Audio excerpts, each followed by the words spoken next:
and welcome to Network TV. I'm David Mabey, your host for today. For the past 23 years, NCW Tech Alliance has been recognizing and celebrating innovation across the region. I'd like to welcome you to a special season of Network TV where we shine a spotlight on some of the incredible innovators of North Central Washington. From the vibrant classrooms of our K-12 schools to the cutting-edge labs of our colleges and the dynamic startups and established technology companies, this region is a hub of creativity and innovation. In our first segment, we are thrilled to introduce you to Elise Mann from Pinnacles Prep Charter School. Elise is a passionate and engaged scholar with a deep interest in STEM, particularly in bioethics. Her dedication to learning and her impressive projects, such as a video on the migration of the American bison, showcase her remarkable talent and curiosity. Elise's journey of overcoming anxiety and self-doubt to become a leader in her class is truly inspiring. For our second segment, we have the pleasure of welcoming Carrie Nordberg from Samaritan Healthcare. Carrie leads the Student Volunteer Program, which provides high school and college students with hands-on experience in the healthcare field. Under her guidance, students engage in activities like the robotic surgery prep and biomedical equipment maintenance, bridging the classroom STEM learning with real-world applications. Carrie's commitment to mentoring and inspiring the next generation of healthcare professionals is exemplary. Stay tuned as we dive into these inspiring stories of innovation and community impact. We'll be right back on this episode of Network TV.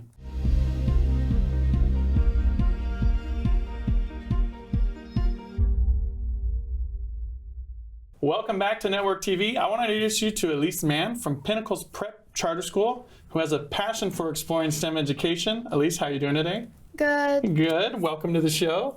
Thank you for having me here. I've never been on a show. It's pretty cool, right? Yeah. Well, I'm glad you're here. Are you getting away from school today? Just for a little bit? There's been a delay thing, so I haven't been able to be in school in a while, which sounds exciting, but it's actually incredibly boring and disappointing. Okay, well, we'll get going here. I want to know what sparked your interest in STEM education? I've always been very interested in biology of animals, people, how the brain works. Science is just very interesting, and when I was really little, I just was way too good at math. It was really fun. Listening to music and solving little problems is way too fun. What's your first memory of solving like a math problem that you remember? Like that was like, oh my God, I did it. The alligator. I found it incredible. The greater and lower. Oh yeah, you draw the mouth around it? It's, the alligator eats the one that's bigger, and if they're equal, then it looks at you. I found that incredibly silly. But those are the silly moments that help you remember things, right? So you've remembered that since you were smaller than you are now, so that's amazing. Very small, very small. Could not spell for the life of me. But you were doing math. Yeah. That's awesome. So which class or subject gets your curiosity going and gets you more excited to learn? History and science. History and science? Psychology, I'm probably gonna get a degree in psychology and do therapy or something similar to that. But looking in history and seeing how people used to be exactly the same as us, just in a different place, is very interesting.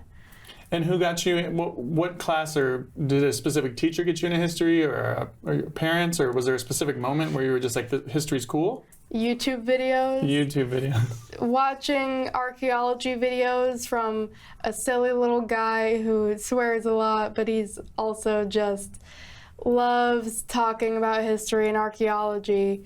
It's very interesting, very cool. fun. So I know can you share more about your bioethics focus and why it's important to you? Ooh, this one's very interesting. Basically, at the start of experimentation and figuring out how the human body works, it was a lot of really, really horrible experiments that were just torture. And we did learn like how to treat stuff like burns and frostbite, but there were also like hundreds and hundreds of people who were just tortured and executed for no reason at all, and we learned nothing from it. So now scientists and people who work in that study are trying to make up for the mistakes of the past, trying to figure out, okay, how do we do these experiments and actually learn something from it without hurting people for no reason. Nice. Well, so it sounds like you went from your history portion of everything and it led you to the bioethics part of it because you saw something in history that you didn't like and you wanted to figure out how to move that forward. Stuff with the Native Americans, what the Nazis did, what Japan did, all of that sparked something in me, and morbid curiosity, maybe, wondering why people do that, it's a lot. It also might tie into my interest in serial killers. Interesting. So it's all it's morbid, but if you don't learn from history, you are bound to repeat it time and time again. There are thousands of civilizations that fell just like Rome. Right, right. I see why you want to be a psychologist now. I can see your wheels turning. So I know you created a video about migration of the American bison. What inspired that and kind of what was the thought process behind creating that? I was very glad that I was assigned the American bison. I was very glad. Their history with Native Americans and how the colonists tried to kill them off to kill Native Americans is very interesting. Their relationship with people now, their grazing habits, their pack habits, they're very interesting animals and pretty cute in my opinion. I mean, I find a lot of spooky little sea things cute, but they're just fluffy, big elephant-like things. Did you get to go out in the field and actually experience any bison in their natural environment, or did you do all this from just history and things you've seen on TV and others? YouTube videos, reading about the people studying it, mainly just that. And what was what was your biggest challenge in making this video? Getting multiple sources. I don't know, a lot of it was just fun. It's hard to think of a challenge. Maybe being in a group, trying to figure out how to split things up. Probably writing it.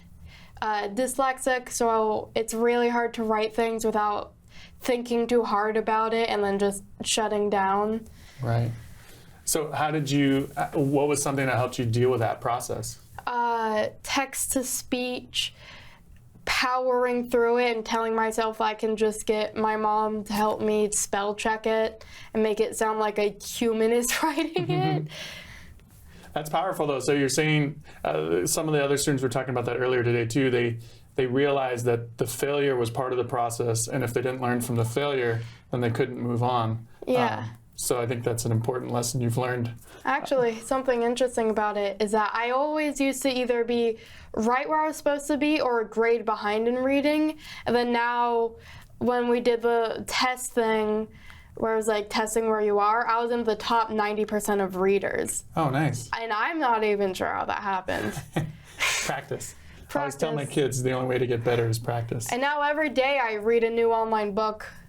And it's amazing to look back at the little kid who accidentally said the instead of a when they were reading out loud. Now just reading books for fun. That's it. That's part of it. It sounds like you're growing and moving on with it. That's awesome. So being such a young student, what challenges have you faced to complete these larger exhibition projects? Stage fright, I would say. I have stage fright of being in front of one person instead of a group. When it's in front of a group, it's like, oh, they don't know what I'm supposed to say. Right. Well, you're doing great right now. I mean, you're on a stage and you're performing well. So what advice would you have for someone who maybe felt like you before you did this, like somebody who's facing challenges?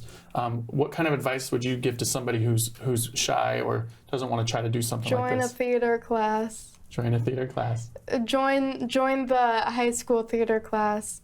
It is absolutely terrifying, but there are so many nice people. And the difference between when you're doing the practice runs and then when you're actually on the stage in front of someone, it's so nice. It's so nice. So what helps you because you said you had problems with all this before. I want to know what's helping you today and what's helping you overcome these fears? Is it that want to succeed? Well, I gotta know how to read well if I want to get a degree in psychology. And how am I ever gonna learn new information about sharks if I can't read too many studies on sharks? Right. Or like how the human brain works and all this other stuff. It's so interesting. So do you have one goal or a particular thing you want to accomplish? I know you're early on in your school career, but is there one thing you want to try or do before you finish high school? I'm not sure. Maybe apply for another art class. Art is very interesting. Perfect. Well, we are running out of time already. I told you it'd go by super fast. I want to thank Elise for being on the show and talking about her projects here in bioethics. And we'll be back for a second part of Network TV here after this.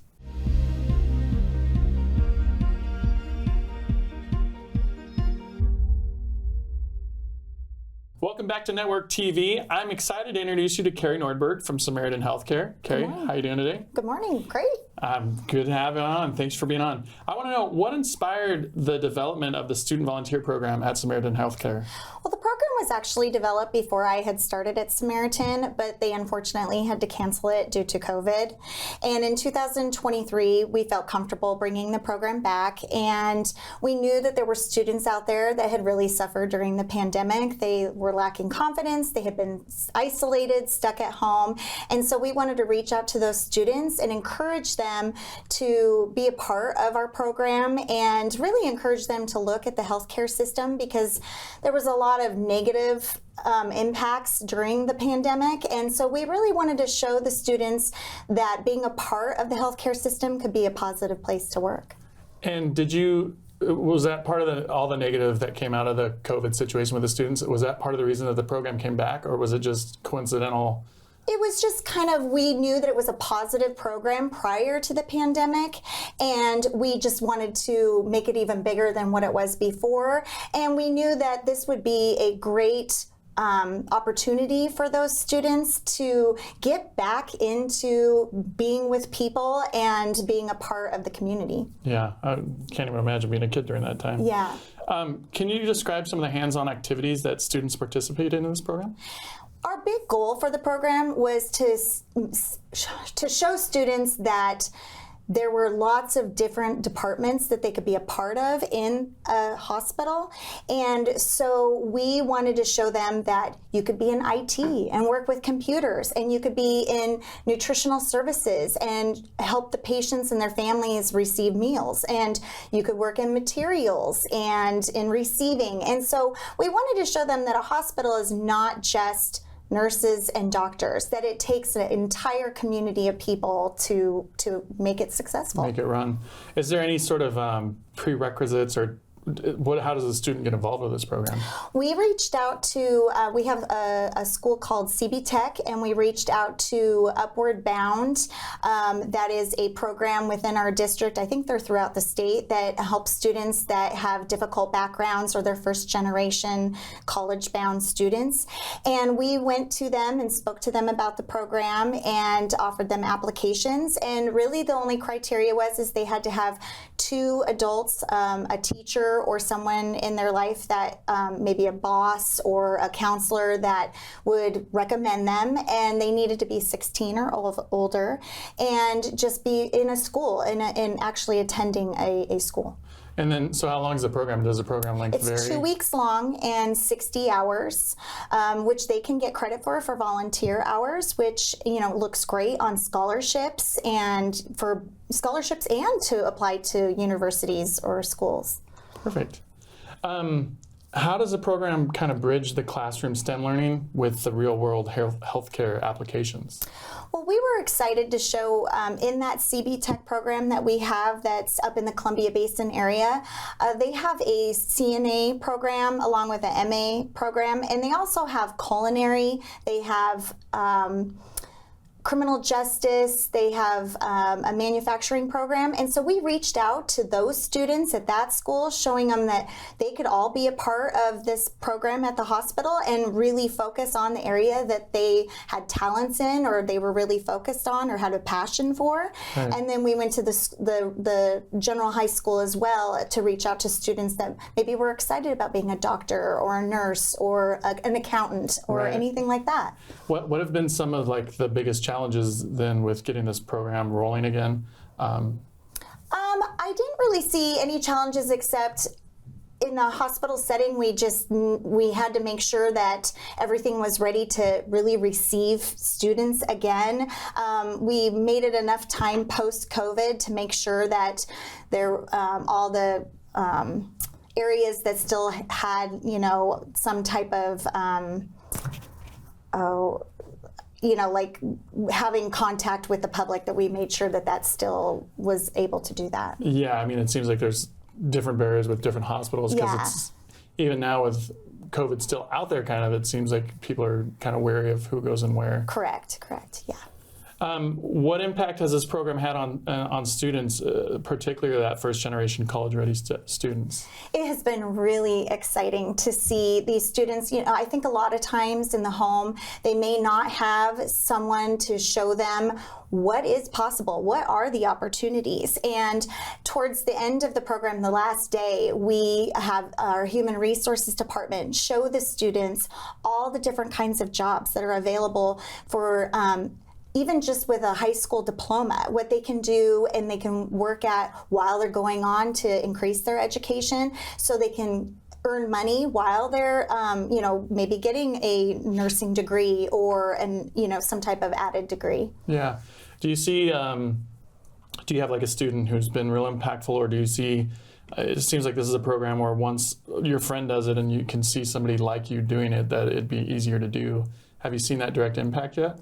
Oh, for sure. We had such a positive outcome from 2023 that in 2024 we had an even larger group, and the students were so excited to really get behind the scenes, especially in those places where they got to see the patient care and got to see the doctors working and shadow behind them. And to see them say, I really want to be a nurse, I really want to continue my education, I didn't know this was the path I wanted to take, it's really exciting. Yeah. So has there been a moment while you're doing this that really stuck out in your mind and like, this is why I'm doing this? Or has there been like I think for the most part, the biggest thing for me has been when I see a student that they have no idea that they can do that job, that they thought it wasn't possible, that they had no idea that they could get access to grants and loans to help them pay for the education that they need,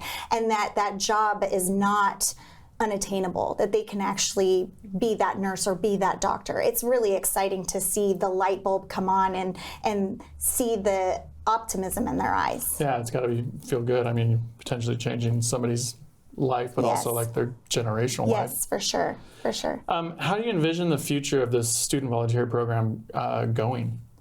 I would really like to continue to go out into the community, to the school districts, to the training programs, because I think a lot of times these students don't have access to the information to get them where they need to go. And I really feel as an organization in our community, it's our job and our responsibility to show them and help them find their direction if they have a passion for the healthcare industry, or even a department that will help us. Like I said, IT or materials or maintenance or anything like that. A lot of these students have no idea all the opportunities that are available to them. What would a goal of yours be, or I don't know if Samaritan Healthcare has a goal. What's a futuristic goal, or what does like community success look like? I think it looks like having these students go get an education and come back and want to work at Samaritan and really provide healthcare locally to their community. That's amazing. And have you had any, it's pretty early on, but have you had any kids go through the program to come back and work yet? We have had some volunteers come and start working in our nutritional services or as CNAs because they received their degree with our local program, and then they're doing that while they're in school, yeah.